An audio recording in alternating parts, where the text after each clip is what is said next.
Okay, up next here in example 2 gets a little bit more complicated because as you can see, we have a lot going on here. We have a straight line, we have some not really great drawn in right angle boxes, which I'm just going to kind of make more clear. That's a right angle box. This is also a right angle box. Two triangles, lots of stuff going on here. We're going to have to use lots of different relationships from our previous lessons. So find all the missing measurements. There are 4 measurements missing. I'm missing angle A, this angle C, this angle D, and this angle B.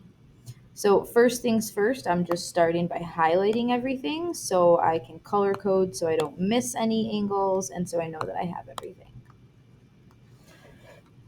All right, so it typically does not matter where you start, although there are certain angles that you need to wait until you have other angles to figure out.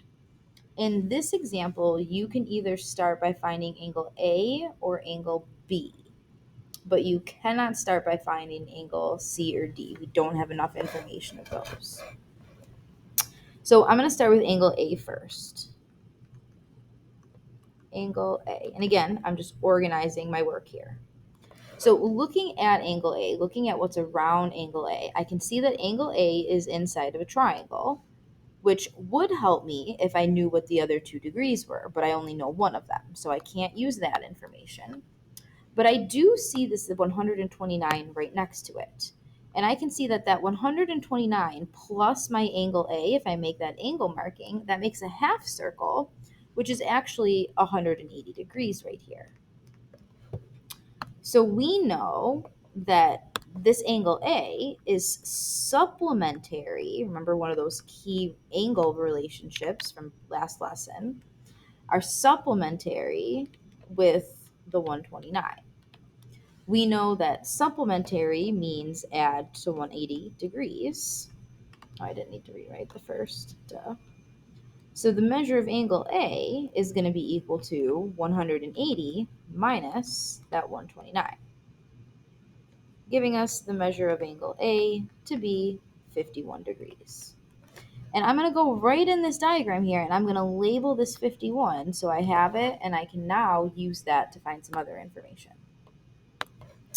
And I am actually going to jump right in and I'm going to use that to find the angle C because now I have the second of 3 angles in my triangle here.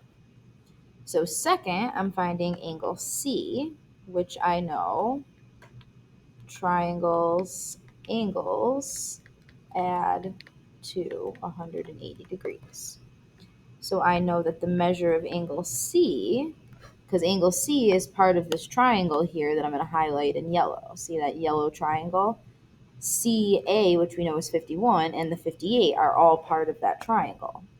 So I can do 180 minus the 51 minus the 58, and that gets me the measure of angle C to be 71 degrees, which again, I'm going to label right in that diagram.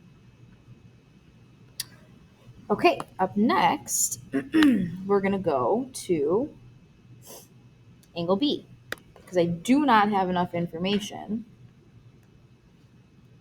to find angle D yet. So coming over third, again, labeling my work, I'm finding the angle B. I know that angle B, that right angle box, angle B, because if this side is a right angle, that means this other side is a right angle. Angle B is complementary. Don't mind the bell. Oh, that's not complementary.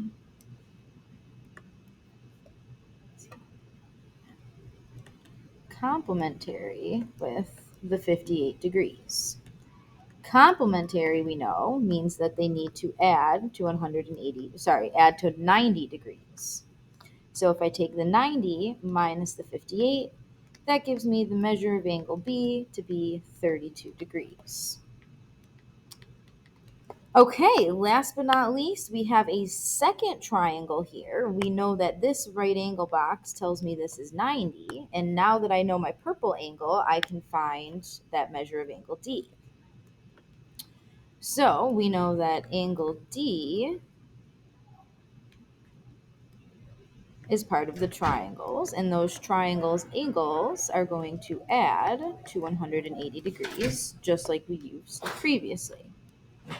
So the measure of angle D is going to be 180 minus that right angle that we know is 90, minus that B angle that we now know is 32, which gives us the measure of angle D to be exactly 58 degrees.